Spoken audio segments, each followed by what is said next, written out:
Hiya, ModernMiss here, how's it going? Hope everything is good with you. Today we are making tiny houses on wheels. So I really just felt like making some tiny houses, but I thought one wouldn't be enough. So what I've decided to do is 3 tiny houses, each with a different kind of style. And what I kind of imagine this lot area being is a camping ground that tiny house owners can park their houses on for maybe up to 2 weeks for a set fee, and use the bathroom facilities on the lot. And I put a little bonfire and hangout area in the middle. So starting off, this first tiny house I did in kind of a cottage style, and I ended up moving that to the other side of the lot.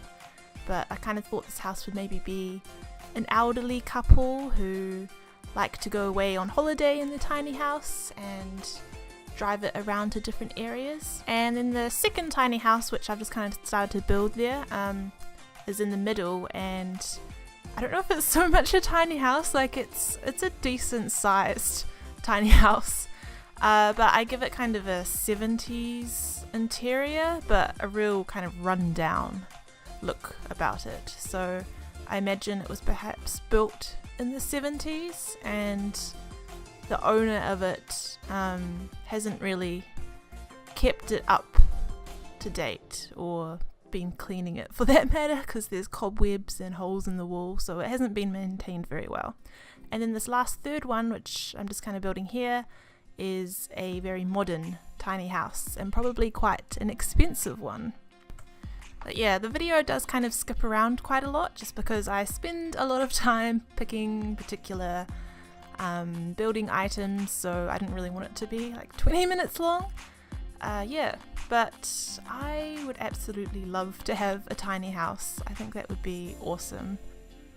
I think it would just be a matter of where to put it, because they're not kind of seen as houses, so you don't need building permission for them, I guess, but it's just where to put it. So I think quite a lot of people in New Zealand have friends that have quite a bit of land space and allow them to put their houses there, so that works kind of well. Or even not much land space. I saw one tiny house, and the person whose house they were parking it at just had a very small amount of yard, yet they managed to cram the tiny house there onto the side. But I've been watching a YouTube channel, a New Zealand guy, Bryce, and he goes around and visits tiny house owners and does kind of neat videos about kind of talking to the person who owns it and showing the interior of it and how it was built and all that, and it's really interesting. I'll link it below if you want to see some real tiny houses. And I'll also link one. He had done a bunch in New Zealand, but he also went to Japan, and this girl's tiny house was very narrow, and she could just stretch out her arms and touch both of the walls, so that space was kind of interesting. I'll put a link to that video as well. It was kind of cool, I thought. But yeah, I think he's in America now, and he finds a lot of neat houses, so I quite enjoy that YouTube channel. And I think it's just him and his cameraman friend, but they do a good job at making the videos look real professional, and he's quite enthusiastic about all the houses, which is neat. Here I was just doing the interior of the rundown tiny house, and I think I did a pretty okay job at making this look very rundown and grungy.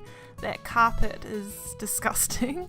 That one that came with City Living, that looks very worn, but in the brown in particular, it's just, it's quite nasty.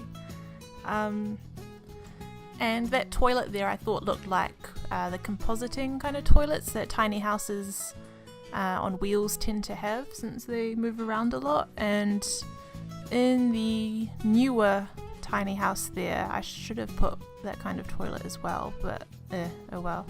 The cottage I didn't put a bathroom in, because just to have them all a bit different, because not all tiny houses have bathrooms. Some of them don't, so the owners use, I guess, facilities nearby, or if they're parked on their friend's land, they can just go into the main house for that. Yeah, so this is just decorating the very modern tiny house. I liked how this turned out. I ended up putting kind of like a half wall on a diagonal in that one corner and put a TV there. I've been doing that quite a lot in my builds. I don't know, I just think it looks kind of neat. And then I put the back light behind that half wall. Oh no, I think I put a flower, yeah, like a flower sculpture and then a pink backlight, so that kind of lit it up in a pink crimson colour to match the couch and the rug under the bed, so it was kind of neat. And this outdoor area, I imagine they drive around with the seats outside in the tiny house, so wherever they are they can kind of set them outside with a little table to eat and chat outside. Yeah, and just doing a bit of landscaping. I end up putting some cars at the front of the tiny houses and use these kind of drain objects, which I just sized up so it kind of looks like the metal connecting the car to a trailer which the tiny house sits on. And then after, I just used the terrain kind of paint to make it look like these tiny houses have been driven onto this property or backed onto it, so the kind of tread marks from the car and the wheels of the tiny house, I guess, just looks a bit more realistic. Also for this tiny house I tried to do like a little clothesline thing outside, so I used those kind of clothing items and then just tried to cover up the little boxes at the top so it looks like they're out to dry. I realised for connecting the car to the tiny house, like that one there I got right with the cottage, but the other one, it should be kind of the opposite, like coming out from the car at one point and then connecting the tiny house, but oh well, that's okay. So here is a little video footage and screenshots of the final build. I hopefully will have another speed build up this week. I'm doing a rather large build, so hopefully, yeah, I'll get that done and up on the channel. That will be good. But thank you for watching and I'll see you soon.